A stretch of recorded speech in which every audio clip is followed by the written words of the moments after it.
নৈকট্য ছাড়া কিছু কবুল করেন না।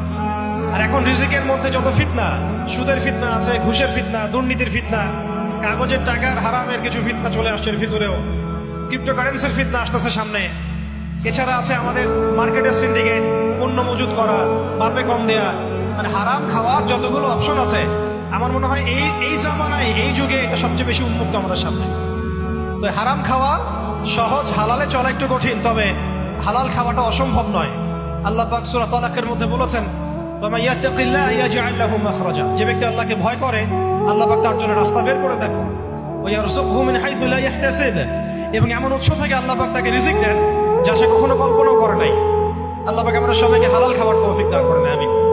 8 নাম্বার এবং 9 নাম্বার একসাথে বলে শেষ করছি, সেটা হলো আমাদের প্রত্যেককে কমপক্ষে পার্ট টাইম দাওয়াতের কাজ করতে হবে। দাওয়াত এবং তাবলীগের কাজটা এটা এখন আমভাবে সকলের উপর বর্তিয়ে গিয়েছে।